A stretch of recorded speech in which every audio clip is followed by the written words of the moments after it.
प्रेम से बोलिए पवन पुत्र हनुमान की जय।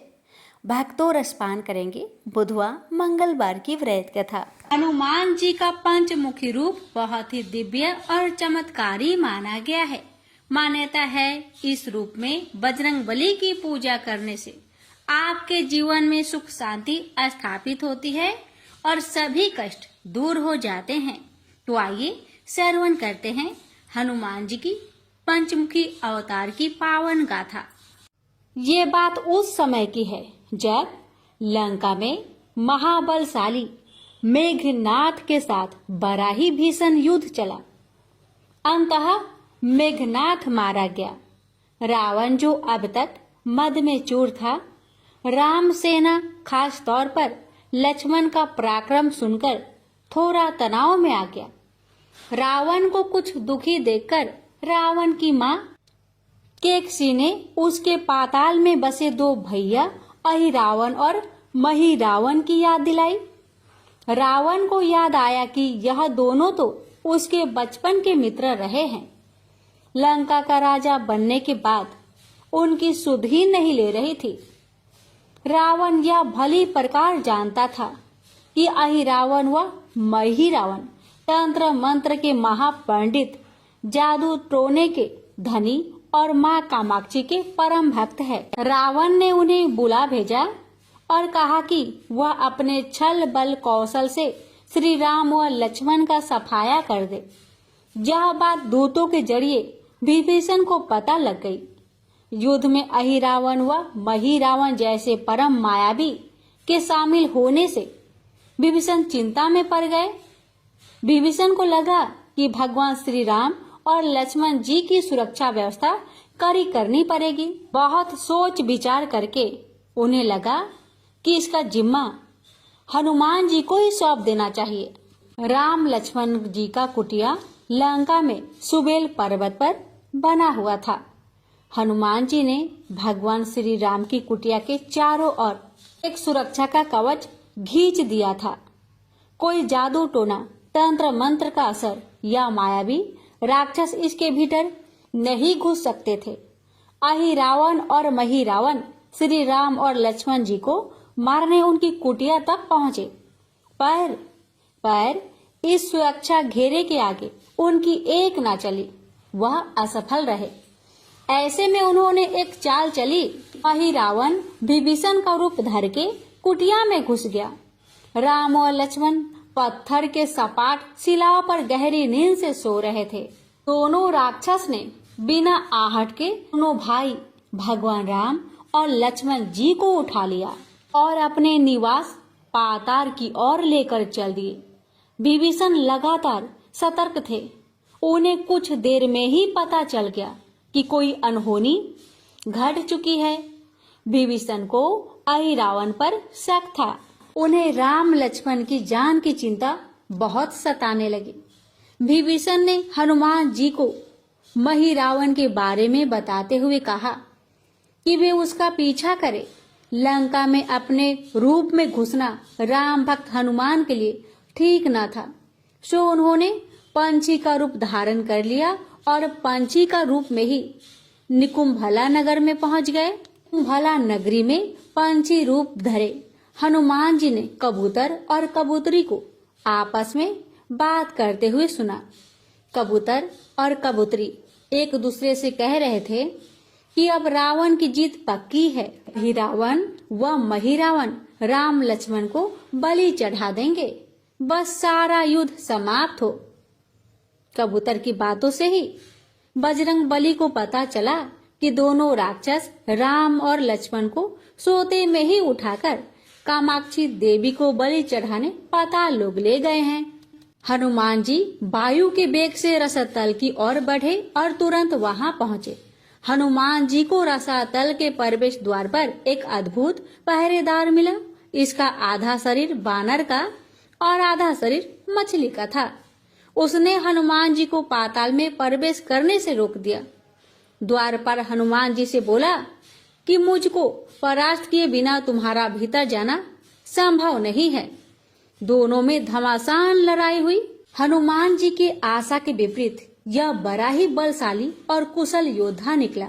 दोनों ही बड़े बलशाली थे। दोनों में बहुत भयंकर युद्ध हुआ, परंतु वह बजरंग बली के आगे टिक नहीं सका। आखिरकार हनुमान जी ने उसे परास्त कर दिया और उस द्वारपाल की प्रशंसा करने से अपने आप को रोक नहीं पाए। तब हनुमान जी ने उस वीर से पूछा कि हे वीर, तुम कौन हो? अपना परिचय तो दो। तुम्हारा स्वरूप भी कुछ ऐसा है कि उसे देखकर मुझे कौतूहल हो रहा है। उस वीर ने उत्तर दिया, मैं हनुमान का पुत्र हूँ और एक मछली से पैदा हुआ हूँ। मेरा नाम है मकरध्वज। हनुमान जी ने यह सुना तो बड़े ही आश्चर्य में पड़ गए। वह वीर की बात सुनने लगे। मकरध्वज ने कहा, लंका दहन के बाद हनुमान जी समुद्र में अपनी अग्नि शांत करने के लिए पहुंचे। उस समय उनके शरीर से गिरते पसीने में से एक बूंद मेरी माँ के मुख में चला गया और उसी से मेरी माँ गर्भवती हो गई। उसी से मेरा जन्म हुआ है। हनुमान जी ने जब यह सुना तो मकरध्वज को बताया कि वह कोई और नहीं, स्वयं हनुमान है। यह सुनकर मकरध्वज ने हनुमान जी के चरण स्पर्श किए और हनुमान जी ने भी अपने बेटे को गले से लगा लिया और वहां आने का पूरा कारण बताया। उन्होंने अपने पुत्र से कहा कि अपने पिता के स्वामी की रक्षा में सहायता करो। मकरध्वज ने हनुमान जी को बताया कि कुछ ही देर में राक्षस बलि के लिए आने वाले हैं। बेहतर होगा कि आप रूप बदलकर कामाक्षी के मंदिर में जाकर बैठ जाइए। उनको सारी पूजा झरोखे से करने को कहे। हनुमान जी ने पहले तो मधुमक्खी का भेष धारण कर माँ कामाक्षी के मंदिर में घुस गए। हनुमान जी ने माँ कामाक्षी को नमस्कार कर सफलता की कामना की और फिर पूछा, हे माँ, क्या आप वास्तव में श्री राम जी और लक्ष्मण जी की बलि चाहती हैं? हनुमान जी के इस प्रश्न पर माँ कामाक्षी ने उत्तर दिया कि नहीं, मैं तो दुष्ट अहिरावण व महिरावण की बलि चाहती हूँ। यह दोनों मेरे भक्त तो है, पर अधर्मी और अत्याचारी भी है। आप अपने प्रयत्न करो, सफल रहोगे। मंदिर में 5 दीप जल रहे हैं, अलग अलग दिशाओं और स्थान पर। माँ ने कहा, यह दीप अहिरावण ने मेरी प्रसन्नता के लिए जलाए हैं। जिस दिन इस 5 दीपक को एक साथ ही बुझा दिया जाएगा, उस दिन इन दोनों राक्षस का अंत सुनिश्चित हो जाएगा। इस बीच गाजे बाजे का शोर सुनाई पड़ने लगा। अहिरावण महिरावण बलि चढ़ाने के लिए आ रहे थे। हनुमान जी ने अब माँ कामाक्षी का रूप धरा। जब अहिरावण और महिरावण मंदिर में प्रवेश करने ही वाले थे कि हनुमान जी का महिला स्वर गूंजा। हनुमान जी बोले, मैं कामाक्षी देवी हूँ और आज मेरी पूजा झरोखे से करो। झरोखे से पूजा आरंभ हुई। ढेर सारा चढ़ावा माँ कामाक्षी को झरोखे से चढ़ाया जाने लगा। अंत में बंधन बलि के रूप में राम लक्ष्मण जी को उसी में डाला गया। दोनों बंधन में बेहोश थे। हनुमान जी ने तुरंत उन्हें बंधन मुक्त किया। अब पाताल लोक से निकलने की बारी थी, पर उससे पहले माँ कामाक्षी के सामने अहिरावण महिरावण की बलि देकर उनकी इच्छा पूरी करनी थी और दोनों राक्षसों को उनके किए की सजा भी देना था। अब हनुमान जी ने मकरध्वज को कहा कि वह अचेत अवस्था में लेटे हुए भगवान राम और लक्ष्मण का खास ख्याल रखे और उसके साथ मिलकर दोनों राक्षसों के खिलाफ युद्ध छेड़ दिया। पर यह युद्ध आसान नहीं था। अहिरावण और महिरावण बड़ी मुश्किल से मरते तो फिर 5-5 के रूप में जिंदा हो जाते। इस विकट स्थिति में मकरध्वज ने बताया कि अहिरावण की एक पत्नी नाग कन्या है। अहिरावण उसे बलात्कार लाया है। वह उसे पसंद नहीं करती, पर मन मार के उसके साथ है। वह अहिरावण की राज जाननी होगी। उससे उसकी मौत का उपाय पूछा जाए। अब उसके पास जाए और सहायता मांगे। मकरध्वज ने राक्षसों को युद्ध में उलझाए रखा। और उधर हनुमान अहिरावण की पत्नी के पास पहुंच गए। अहिरावण की पत्नी नागकन्या से उन्होंने कहा कि यदि तुम अहिरावण के मृत्यु का भेद बता दो तो हम उसे मारकर तुम्हें उसके चंगुल से मुक्ति करा देंगे। अहिरावण की पत्नी ने कहा, मेरा नाम चित्रसेना है, मैं भगवान विष्णु की परम भक्त हूँ। मेरे रूप पर अहिरावण मर मिटा और मेरा अपहरण कर यहाँ कैद किया हुआ है, पर मैं उसे नहीं चाहती। लेकिन मैं अहिरावण का भेद तभी बताऊंगी जब मेरी इच्छा पूरी हो जाएगी। हनुमान जी ने अहिरावण की पत्नी नागकन्या चित्रसेना से पूछा कि आप अहिरावण की मृत्यु का रहस्य बताने के बदले क्या चाहती हैं?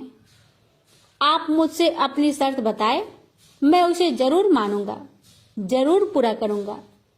चित्रसेना ने कहा, दुर्भाग्य से अहिरावण जैसा असुर मुझे हर लाया, इससे मेरा जीवन खराब हो गया। मैं अपने दुर्भाग्य को सौभाग्य में बदलना चाहती हूँ। आप अगर मेरा विवाह श्री राम से कराने का वचन दे तो मैं अहिरावण के वध का रहस्य आपको जरूर बताऊंगी। अब तो हनुमान जी सोच में पड़ गए। भगवान श्री राम तो एक पत्नी निष्ठ है, अपनी धर्म पत्नी देवी सीता को मुक्त कराने के लिए असुरों से युद्ध कर रहे हैं। वह किसी और से विवाह की बात तो कभी न स्वीकारेंगे। मैं कैसे वचन दे सकता हूँ? फिर सोचने लगे कि यदि समय पर उचित निर्णय न लिया जाए तो स्वामी की प्राण ही संकट में है। असमंजस की स्थिति में बेचैन हनुमान जी ने ऐसी राह निकाली कि सांप भी मर जाए और लाठी भी न टूटे।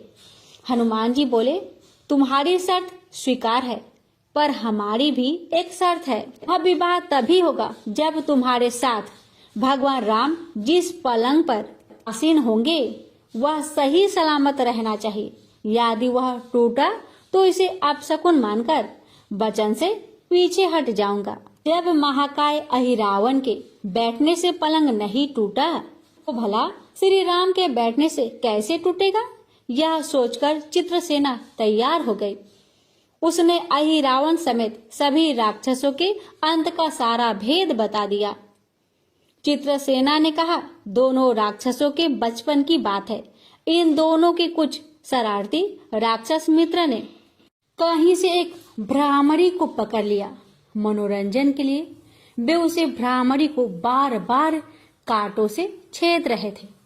भ्रामरी साधारण भ्रामरी न थी, वह भी बहुत मायावी थी, किंतु किसी कारण बस वह पकड़ में आ गई थी।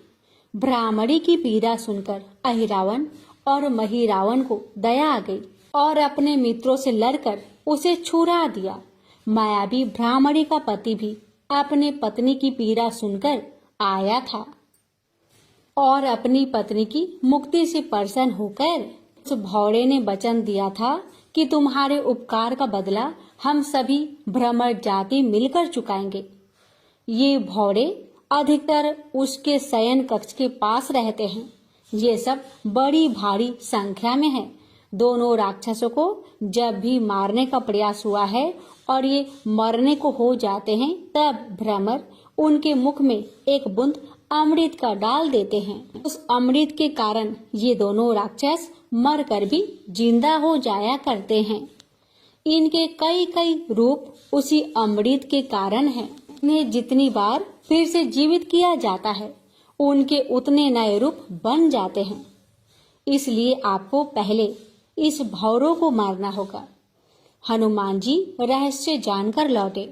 पर ध्वज ने अहिरावण को युद्ध में उलझा रखा था तो हनुमान जी ने भौरों का खात्मा शुरू किया।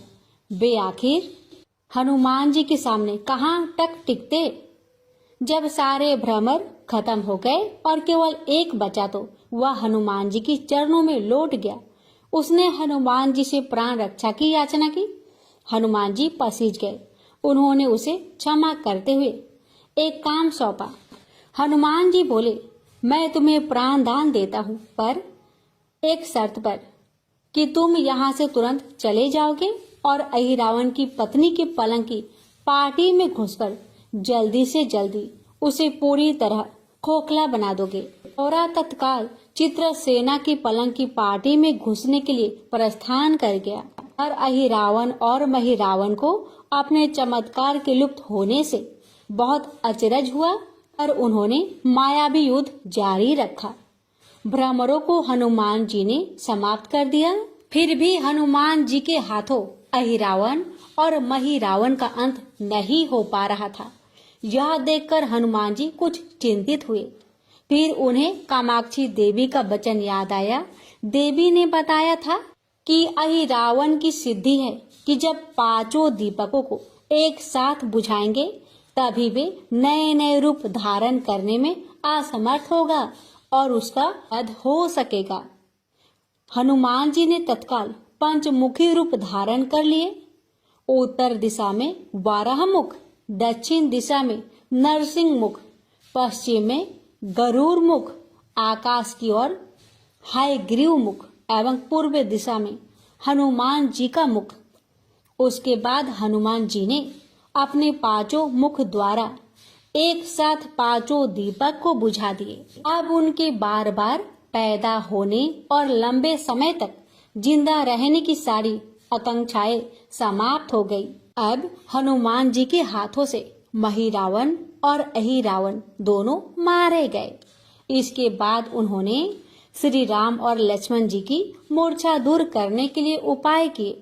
दोनों भाई होश में आ गए। चित्रसेना भी वहां आ गई थी। हनुमान जी ने कहा, प्रभु अब आप अहिरावण और महिरावण के छल और बंधन से मुक्त हुए, पर इसके लिए हमें इस नाग कन्या की सहायता लेनी पड़ी थी। अहिरावण इसे बलपूर्वक उठा लाया था। वह आपसे विवाह करना चाहती है।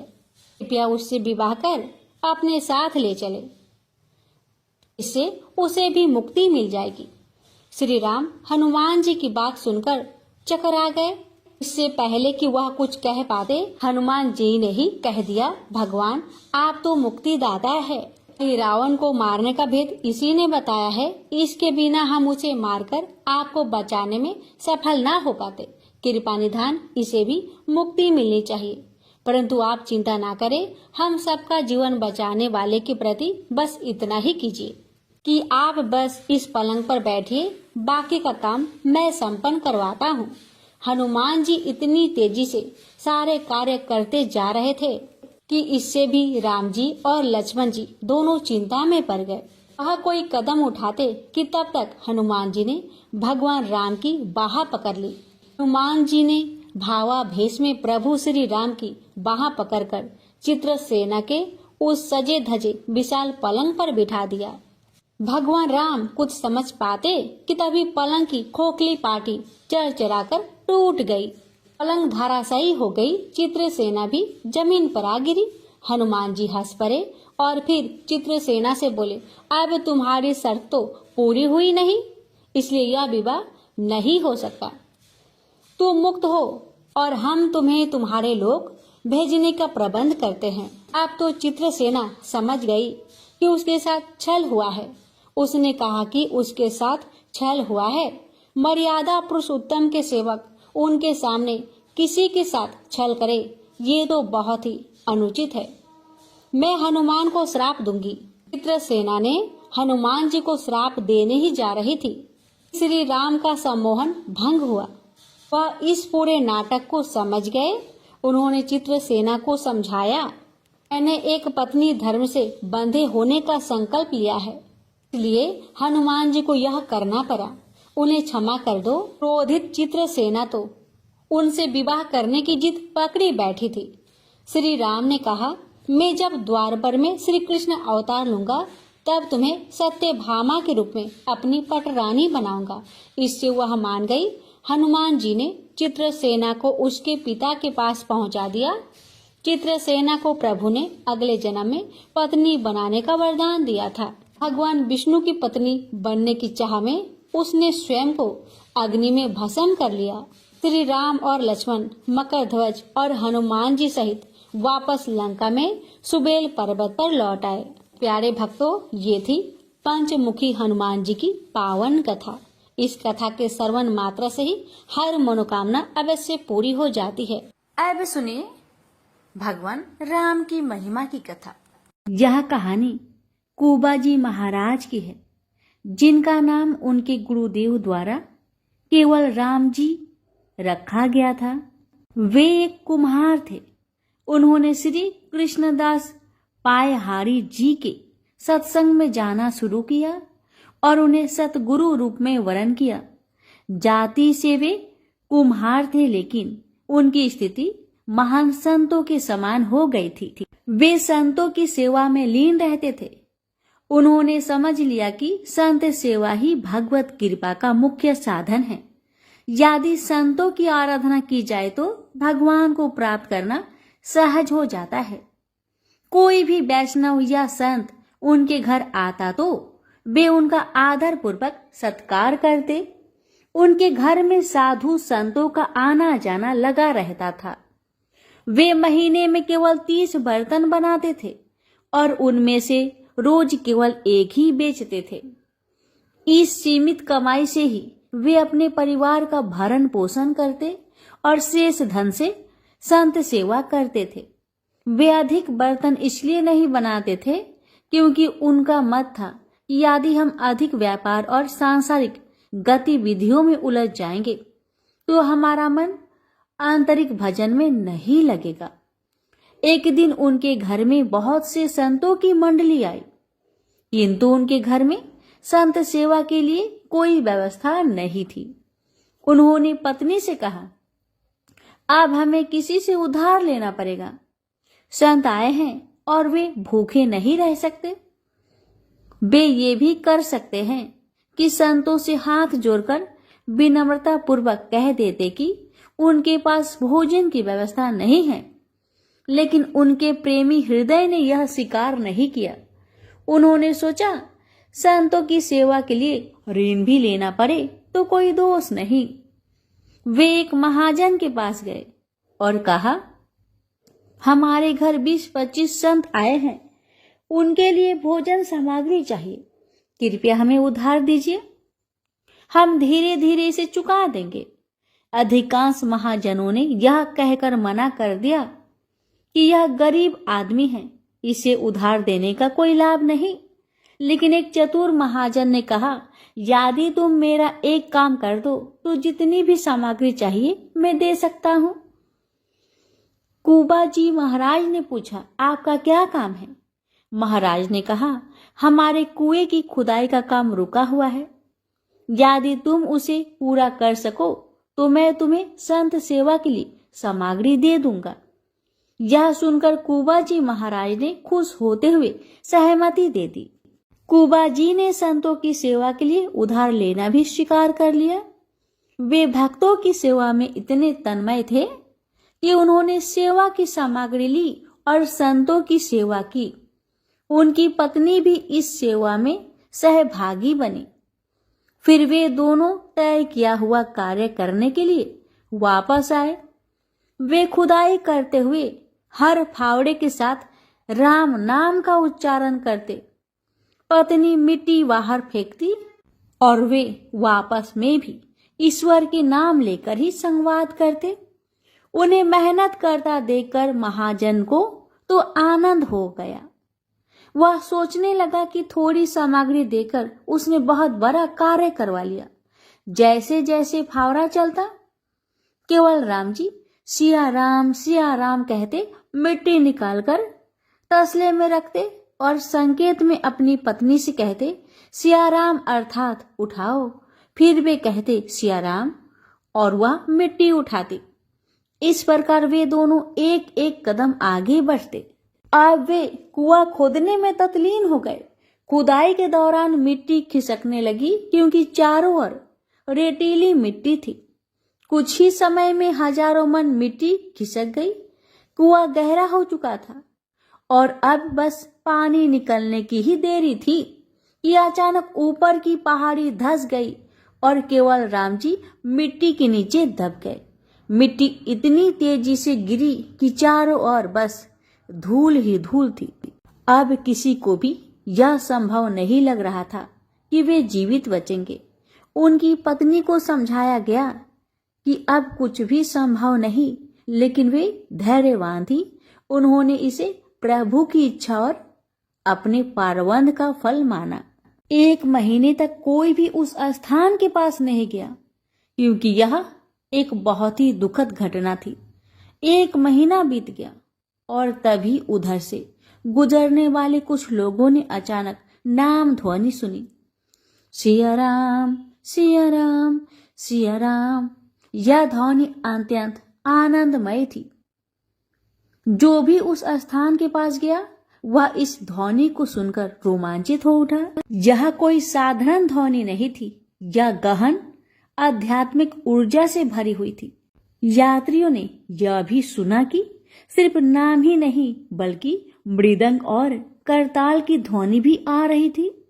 उसी समय उधर से एक राजा गुजरा, जिसने भीड़ देखकर पूछा कि यहाँ क्या हो रहा है। लोगों ने बताया कि यह स्थान वह है जहाँ केवल राम जी कुआं खोद रहे थे और मिट्टी के नीचे दब गए थे। राजा ने यह सुनते ही आदेश दिया कि तत्काल खुदाई करवाई जाए। लोगों ने कहा कि इतनी गहरी मिट्टी के नीचे कोई जीवित कैसे रह सकता है, लेकिन नाम ध्वनि स्पष्ट रूप से सुनाई दे रही थी।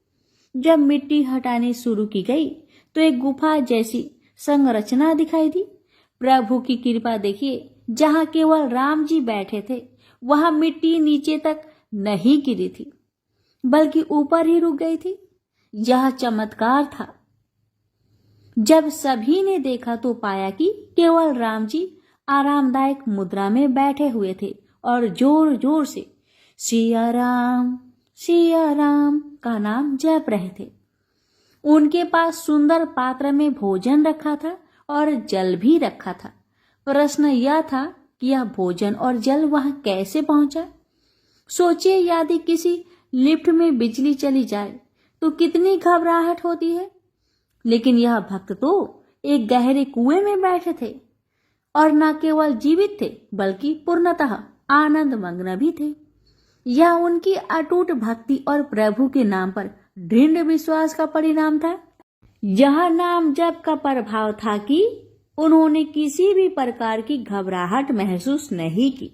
प्यारे भक्तों, जो भक्त सच्चे मन से नाम जप करते हैं उसका पालन पोषण स्वयं भगवान करते हैं।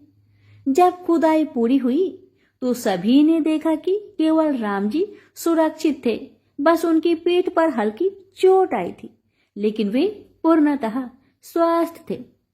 वे पूरे 1 महीने से उस स्थान पर थे और फिर भी उनके पास जल और भोजन उपलब्ध था। अब तो नगर के लोग दौड़ दौड़ कर आ रहे थे। अलग अलग गांव से लोग भेंट लेकर आ रहे थे। यह आश्चर्य की बात थी कि 1 महीना बीत जाने के बावजूद वे जीवित थे और भजन कर रहे थे। लोग श्रद्धा से उनके चरणों में झुक गए। यह ईश्वर की कृपा थी। यह नाम जप की महिमा थी। नाम जप में अद्भुत शक्ति है। यह केवल राम जी का दृढ़ विश्वास और भजन ही था जिसने उन्हें मृत्यु के मुख से बाहर निकाला। यह भगवान के नाम ही अपार महिमा को दर्शाता है। प्रेम से बोलिए सिया रामचंद्र की जय। हे भगवान, आपकी इस पावन कथा को जो भी भक्त श्रद्धा पूर्वक पूरा सुने उस भक्त की हर मनोकामना को पूर्ण करे। जय सिया राम। अब सुनेंगे मंगलवार व्रत में सुनी जाने वाली मंगल चंडी की व्रत कथा। एक गांव में एक शिकारी परिवार रहा करते थे। धर्मकेतु और उसकी पत्नी निधा, उनकी 5 बेटी थी। एक भी बेटा नहीं था जो वंश को आगे बढ़ाए, इसलिए धर्मकेतु दूसरी शादी करना चाहता था। निधा बहुत चिंतित और उदास रहती थी। एक दिन देवी चंडी एक ब्राह्मणी भेष में निधा के पास भिक्षा मांगने गई। निधा के व्यवहार से चंडी प्रसन्न होकर कुछ मांगने को कहा। निधा ने कहा, मेरे पास सब कुछ है पर कोई पुत्र नहीं है। चंडी के आशीर्वाद से उसे पुत्र की प्राप्ति हुई। नाम कालकेतु था। बड़ा ही वीर था। बड़ा हुआ उसका शादी फुलेरा से हुआ। वह सुशील लड़की थी। उसके आने से पहले शिकार कर लाया हुआ मांस कालकेतु की माँ हाट में बेचने जाया करती थी। पर उसके आ जाने के बाद अब काल केतु जंगल से जानवरों का शिकार कर लाता। फुलेरा उसके मांस, छाल, दांत आदि को हाट में बेचने जाया करती थी। हाट का मतलब है बाजार में बेचने जाया करती थी। बेटे ने घर अच्छे से संभाल लिया था, ये देखकर पति पत्नी काशी चले गए। अब हर रोज की तरह दोनों अपने काम में लगे रहते थे। काल केतु इतना ज्यादा शिकार करता कि जंगल के जानवर डरने लगे। सभी जानवरों ने जंगल के राजा सिंह से गुहार लगाई। गेंडे ने कहा, राजा जी, मैं बहुत दुखी हूँ, मेरे 7 भाई मारे गए। हिरनी ने कहा, मैं पतिहीन हो गई हूँ, जीवन बहुत पीड़ा दे रही है, मौत भी नहीं आ रही है। बंदर ने कहा, मैं वंश विहीन हो गया हूँ, काल केतु मेरे बच्चों को बांधकर बेच दिया। इसी तरह सभी जानवरों ने अपनी पीड़ा को राजा के सामने रखा। उन्होंने कहा, हम लोग आपके राज्य से कहीं और चले जाएंगे। सिंह राजा ने कहा, आप लोग नहीं डरे, मैं स्वयं काल केतु से लड़कर आप लोगों की रक्षा करूंगा। सिंह और काल केतु में युद्ध हुआ। सिंह भाग गया और काल केतु जीत गया। सभी जानवर अब देवी चंडी के पास पहुँचे और उनसे विनती किए, माँ, हमें काल केतु के हाथों से बचाओ, वह सभी जानवरों का शिकार कर रहा है, उससे छिपने का कोई जगह नहीं बचा है, हम कहाँ जाए माँ, हम क्या करें। तब चंडी माता ने सभी जानवरों को छुपा लिया और स्वयं एक सांप के रूप में बनकर जंगल के बीच में बैठ गई। उधर काल केतु जंगल में जानवरों का शिकार करने निकला तो उसे कोई जानवर नहीं मिला। वह चिंतित होने लगा। उसका जीवन तो बस जानवर पर ही टिका था। अब वे क्या खाएंगे और क्या पिएंगे। जंगल में उसे स्वर्ण गोधिका दिख गई, जो कि चंडी माता ने अपना वेश धारण करके बनाया था। स्वर्ण गोधिका का देखना अब शकुन माना जाता है, इसलिए काल केतु को गुस्सा आया और आगे बढ़ गया। उसने पूरी जंगल छान मारी पर कोई जानवर नहीं मिला। उसका दिन बिगड़ गया। आते वक्त उसने फिर से स्वर्ण गोधिका को देखा। उसने उसे पकड़ लिया और गुस्से से कहा, आज तुम्हें ही जिंदा पकाकर खाऊंगा। जब काल केतु घर आया तो फुलेरा घर पर नहीं थी। पड़ोसी से पता चला वह बाजार गई है। काल केतु स्वर्ण गोधिका को रस्सी से बांधकर फुलेरा के पास पहुंचा। फुलेरा बोली, घर में खाने को कुछ नहीं है और ये बासी मांस कोई नहीं खरीद रहा है। काल केतु ने फुलेरा को पड़ोसी से शिवली फूल के बदले चावल उधार मांगने को कहा और कहा, घर पर स्वर्ण गोधिका है, उसे पका लेना। काल केतु बाजार में रहकर बासी मांस बेचने लगा और फुलेरा चावल लेकर घर पहुंची। घर में स्वर्ण गोधिका नहीं था, बल्कि एक 16 साल की सुंदर कन्या रस्सी से बंधी थी। फुलेरा उसे देखकर डर गई कि इतनी सुंदर कन्या यहाँ क्या कर रही है। उसने कहा, तुम कौन हो, यहाँ क्या कर रही हो। कन्या ने कहा, मैं ब्राह्मण कन्या हूँ, मैं जंगल बीच में बैठी थी तो तुम्हारे पति ने मुझे यहाँ लाया है। ये सुनकर उसे गुस्सा आया, ये सोचकर कि कहीं ये मेरी सौतन तो नहीं। पर शांत होकर बड़े प्यार से उसे काल केतु और अपना कष्टदायक जिंदगी के बारे में कहने लगी ताकि वह कन्या अपने घर चली जाए। पर कन्या मानने को तैयार नहीं हुई। फुलेरा काल केतु के पास बाजार पहुंची और बोली, आप किसे घर लाए हैं? एक सुंदर कन्या घर में है। काल केतु को विश्वास नहीं हुआ क्योंकि उसने एक स्वर्ण गोधिका रखी थी। वे दोनों तुरंत घर आए। काल केतु उसे देख हैरान हुआ और उसके बारे में पूछने लगा और बोला, यहाँ से चली जाओ। जब कन्या राजी नहीं हुई तो उसने अपना तीर धनुष निकाल लिया। उसकी बहादुरी देखकर कन्या ने कहा, मैं चंडी हूँ, तुम आज से शिकार करना छोड़ दो, मैं तुम्हें गुजरात का राजा बनाती हूँ। पर काल केतु को उसका यकीन नहीं हुआ। वह बोला, अगर तुम चंडी देवी हो तो तुम असली रूप में आओ। चंडी ने उसे महिष मर्दनी का रूप दिखाया। तब दोनों उनके चरण पर गिर गए। चंडी बोली, हर मंगलवार मेरी पूजा करो और लोगों में मेरी पूजा का प्रचार कराओ। चंडी उन्हें एक अंगूठी दी जिसका मूल्य 7 करोड़ था। फुलेरा बोली, माँ, गुजरात जंगल से भरा है, उसे काटने और शहर बनाने में ही सारा धन चला जाएगा। चंडी ने 7 सोने से भरा कलश दिया और वे कलश कैलाश पर्वत पर चली गई। काल केतु अंगूठी को बेचने के लिए शिव मुरारी के पास पहुंचा। वह काल केतु से हमेशा मांस उधार में लिया करता था, इसलिए उसे लगा कि काल केतु उधार का पैसा लेने आया है। वह अपनी पत्नी को बाहर भेजा और छिपकर सारी बातें सुनने लगा। काल केतु के कुछ बोलने से पहले ही उसकी पत्नी बोली, मुरारी घर पर नहीं है, उधार का पैसा कल दे देंगे। काल केतु बोला, आप पैसा कल दे देना, मैं तो ये अंगूठी तुड़वाने आया था, अब दूसरे दुकानदार के पास जाना पड़ेगा। इतना सुनकर मुरारी दौड़ते हुए आया और अंगूठी देखा और झूठ बोला कि ये अंगूठी पीतल का है। उसने सोचा झूठ बोलकर वह अंगूठी स्वयं हड़प लेगा। काल केतु ने सोचा कि अंगूठी देवी को ही लौटा देगा। रात में चंडी ने मुरारी को सपने में अंगूठी का उचित मूल्य देने को कहा। उसने दूसरे दिन काल केतु को 7 कोटि रुपए दिए। काल केतु गुजरात के जंगल को कटवाने के लिए मजदूर लगवाया। जंगल में बाघ के डर से मजदूर जंगल के अंदर जाने को तैयार नहीं हो रहे थे। तब काल केतु स्वयं जंगल जाकर बाघ से लड़ा और उसे मार डाला। जंगल काटकर गुजरात शहर बसाया गया, पर गुजरात राज्य में कोई प्रजा न थी। काल केतु ने चंडी से प्रार्थना की, तब उन्होंने इंद्रदेव तथा समुद्र की मदद से कलिंग राज्य में भारी बरसात करवाई। नद नदी में बाढ़ आ गई। लोग कलिंग से गुजरात भागकर आने लगे। इस तरह ब्राह्मण, कास्ट, मुस्लिम आदि अनेक जाति के लोग गुजरात में आकर रहने लगे। काल केतु राज्य को सही तरीके से चलाने के लिए अच्छी अच्छी नीतियां बनाई। राज्य में एक व्यक्ति भारू दत्त भी रहता था। उसने मीठी मीठी बातें कहकर काल केतु के दरबार में ऊंची पद हासिल कर ली थी। उसने सभी को तंग कर रखा था। वह सभी के सामान ले जाता पर पैसा नहीं देता था। उसके अत्याचार से सभी लोगों ने काल केतु से उसकी शिकायत की। काल केतु ने उसे सजा दिया। भारू दत्त को यह सहन नहीं हुआ और वह कलिंग राजा के पास काल केतु की शिकायत करने गया।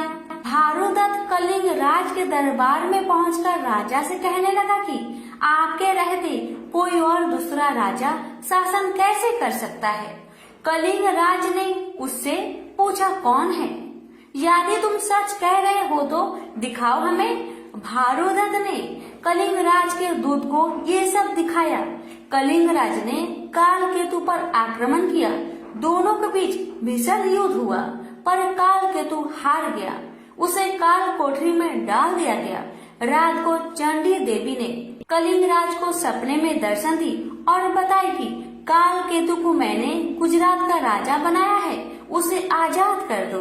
उसी समय कलिंग राजा दौड़ते हुए आए और काल केतु को आजाद करवाए और उसे गुजरात का राजा बना दिया। भारू दत्त को सजा मिली। काल केतु खुशी खुशी अपना जीवन राज्य चलाने लगा। प्रेम से बोलिए चंडी मैया की जय। अब सुनेंगे मंगलवार व्रत में सुनी जाने वाली मंगला गौरी माता जी की प्रेत कथा। इन सभी कथाओं को जो भक्त श्रद्धा और भक्ति के साथ पूरा सुनता है, उसकी हर मनोकामना अवश्य पूर्ण होती है। एक नगर में एक व्यापारी अपनी पत्नी के साथ सुखी से जीवन व्यतीत कर रहा था। उसे धन दौलत की कोई कमी नहीं थी और वह खुशहाल जिंदगी बिता रहा था। लेकिन उस व्यापारी को एक ही दुख था कि उसके कोई संतान नहीं थी। इसलिए सारी सुख सुविधाएं होते हुए भी दोनों पति पत्नी खुश नहीं थे। दिन रात पूजा पाठ में लगे रहते थे, ये उम्मीद से क्या पता भगवान उनकी सुनी गोद भर दे। भगवान ने उनकी प्रार्थना सुनी भी। उनकी पूजा अर्चना करने के बाद उन्हें पुत्र का वरदान प्राप्त हुआ। लेकिन उसके जन्म के समय ज्योतिष ने कहा कि वह अल्पायु है और 16 साल के होते ही सांप के काटने से उसकी मृत्यु हो जाएगी। इस बात को जानने के बाद पति पत्नी और भी दुखी हो गए, लेकिन उन्होंने इसे ही अपना और पुत्र का भाग्य मान लिया। उन्होंने 16 साल की उम्र से पहले ही अपने बेटे का विवाह सुकन्या से कर दिया।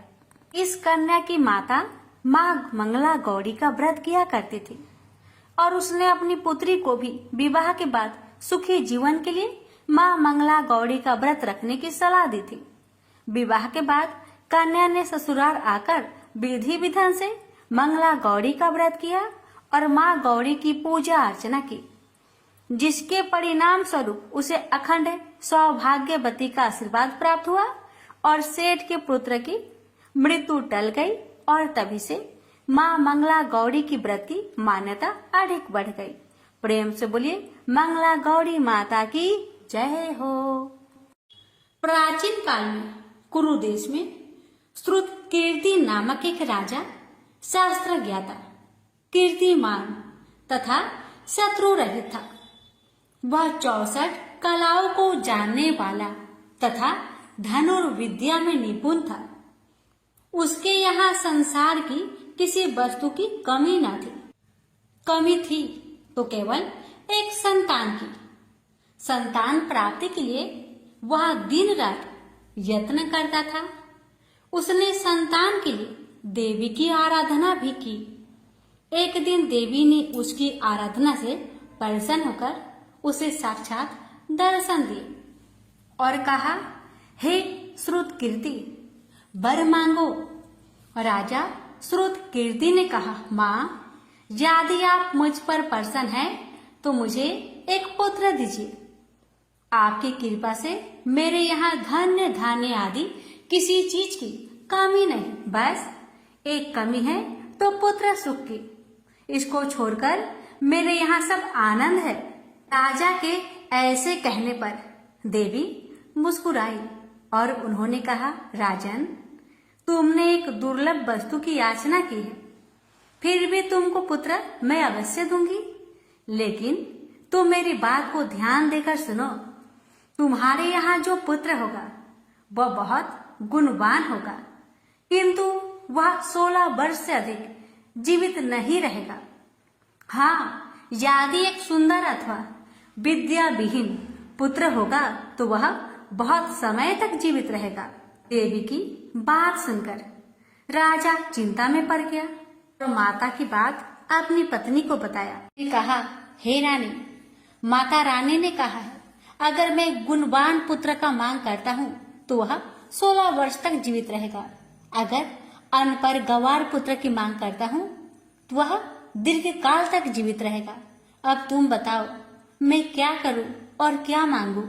बहुत सोच विचार करके राजा ने गुणी संपूर्ण लक्षण युक्त 16 वर्ष की आयु वाला पुत्र मांगा। देवी ने कहा, राजा, मेरे मंदिर के मुख्य द्वार पर आम का पेड़ है। मेरी आज्ञा है कि तुम उस पेड़ से एक आम तोड़कर अपनी रानी को खाने के लिए दे दो और उसको खाने से ही रानी का गर्भ अवश्य ठहरेगा।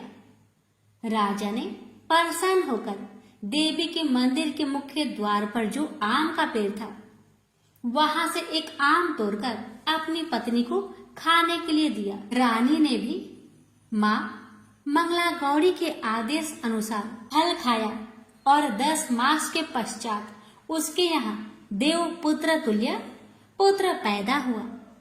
हर्ष शोक से संपन्न राजा ने राजकुमार का अतकर्म आदि संस्कार करवाया और भगवान सदाशिव का ध्यान धरकर उसका नाम चिरायु रखा। लड़का अपने माता पिता की देख रेख में चांद की तरह बढ़ने लगा। दिन बीतते चले गए और उसका 16वां वर्ष आरंभ हो गया। राजा रानी दोनों को चिंता सताने लगी। राजा ने सोचा, मैंने यह पुत्र बड़े कष्ट से प्राप्त किया है, अपनी आंखों के सामने इसका मृत्यु कैसे देख सकूंगा, कैसे सह सकूंगा। यह विचार करके उसने राजकुमार को उसके मामा के साथ काशी में भेज दिया। जाने के समय रानी ने अपने भाई से कहा, भाई, तुम कार्पटिक भेष धारण करके राजकुमार को काशी ले जाओ। मैंने इसके जन्म से पूर्व भगवान श्री सदाशिव से प्रार्थना की थी कि हे प्रभु, पुत्र प्राप्ति पर मैं उसे जगत पिता की यात्रा के लिए भेजूंगी। इसको इसी समय काशी ले जाओ, इसकी देह प्राण की रक्षा करना। रानी का भाई अपनी बहन की बात सुनकर भांजे को साथ लेकर काशी चला गया। कई दिन की यात्रा के पश्चात वह आनंद नगर पहुंचा। वहां पर वीरसेन नाम का एक राजा राज्य करता था, जो कि शास्त्र ज्ञाता, कीर्तिमान तथा शत्रु रहित था। उस राजा की कन्या मंगल गौरी अपने रूप लावण्य के कारण चहु और प्रसिद्ध थी। मानो वह राजकुमारी आकाश के चांद की तुलना में धरती की चांद थी। जिस समय राजकुमार चिरायु तथा उसका मामा आनंद नगर में शहर से बाहर के शाही बगीचे में पहुंचे, उस समय राजकुमारी मंगल गौरी अपनी सखी सहेलियों के साथ खेल रही थी। राजकुमार चिरायु तथा उसका मामा खेलती हुई लड़कियों को देखने लगे। खेलती हुई लड़कियों में से एक ने क्रोध में भरकर राजकुमार को गाली दिया। बालिका को क्रोधित और दुर्वचन कहते देखकर राजकुमारी ने उस बालिका से कहा, हे सखी, तुम गाली क्यों दे रही हो? तुम दुर्वचन क्यों कहती हो? मेरे संग अयोग्य वाणी बोलने वाली कोई भी स्त्री नहीं है। देखो, मंगला गौरी के प्रसाद एवं मंगला गौरी व्रत के प्रभाव से मेरे हाथ से जिसके माथे पर चावल गिर जाए, उसके साथ मेरा विवाह हो जाने पर यदि वह थोड़ी आयु वाला है तो भी चिरायु हो जाएगा। इसके बाद सब बालिकाएं अपने अपने घर को लौट गई। उस दिन राजकुमारी का विवाह वाहिक देश के ढिंड धर्मा राजा के पुत्र सुकेतु नाम वाले राजकुमार से होने वाला था।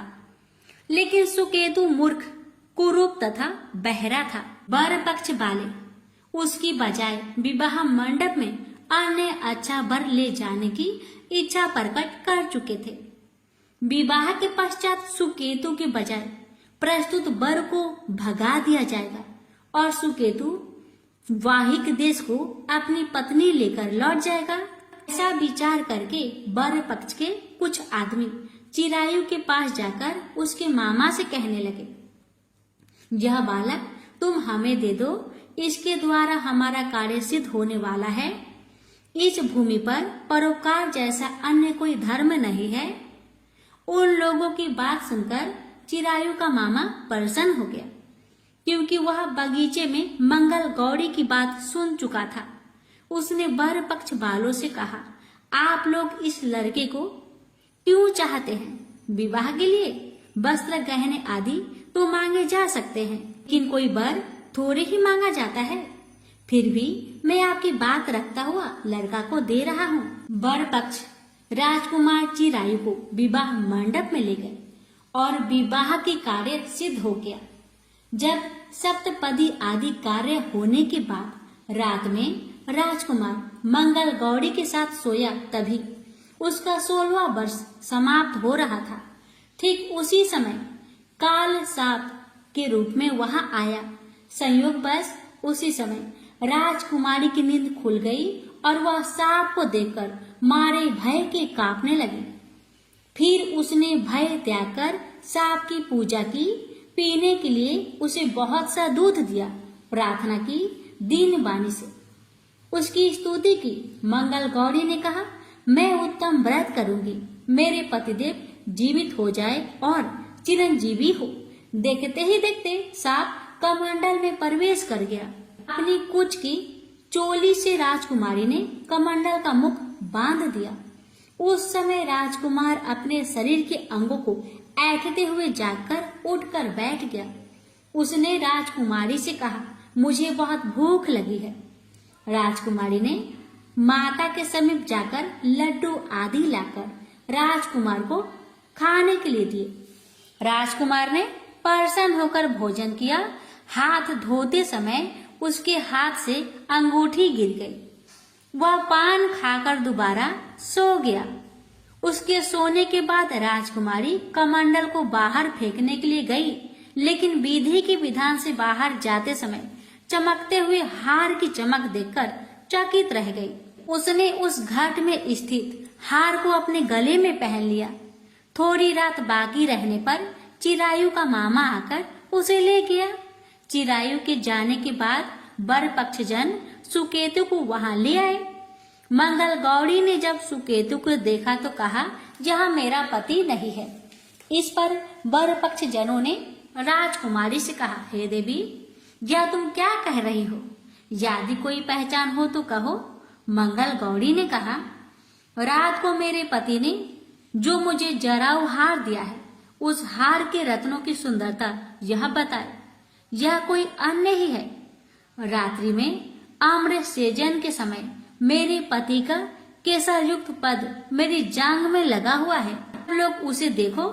रात के समय मेरे और मेरे पति के बीच जो बातचीत हुई है और हमने क्या भोजन किया था, ये भी बतलाए तो यह मेरा पति होगा। मंगल गौरी की बात सुनकर वर पक्ष जनों ने कहा, ठीक है, लेकिन सुकेतु उपरोक्त प्रश्नों में से किसी एक का भी उत्तर नहीं दे सका। इस पर कन्या पक्ष वालों ने उसके साथ राजकुमारी को भेजने से इनकार कर दिया और वर पक्ष जन अपना सा मुंह लेकर जैसे आए थे वैसे ही लौट गए। मंगल गौरी के पिता महाराजा वीरसेन ने प्रसन्न होकर एक महान यज्ञ रचाया।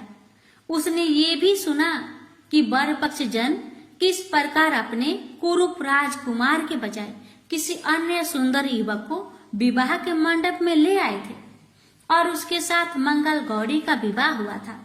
अब मंगल गौरी राजमहल के बरामदे में एक जिक्र की ओट में बैठ गई और प्रत्येक आते जाते यात्री को देखने लगी ताकि उनमें कहीं उसे चिरायु दिखाई दे जाए। उधर चिरायु भी अपनी ससुराल का हाल जानने के लिए अपने मामा के साथ वहां आ पहुंचा। जो ही वह चिक के सामने से गुजरा, मंगल गौरी ने उसे देखकर कहा, पिताजी, मेरे पति आ गए हैं।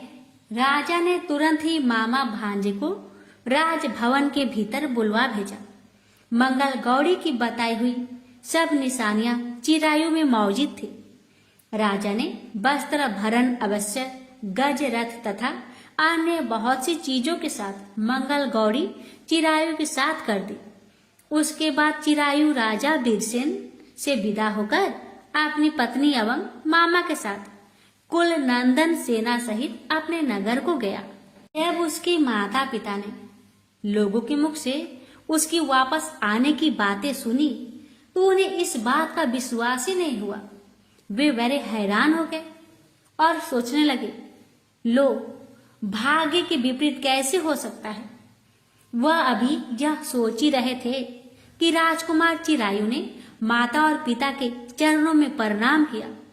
माता ने उसका सिर चूमा और उसके आनंद का कोई परावर ना रहा। फिर उसने पुत्र वधू को अपनी गोद में बैठाकर उससे सारा हालचाल पूछा। मंगल गौरी ने उनको व्रत का महात्म्य तथा पिछला समस्त घटनाक्रम बतलाया। मंगला गौरी के कारण ही तभी से यह व्रत मंगल गौरी के नाम से प्रसिद्ध हुआ। जो कोई भी सुनेगा अथवा इसका कीर्तन करेगा उसके सभी मनोरथ सिद्ध हो जाएंगे। बोलिए मंगला गौरी माता की जय हो।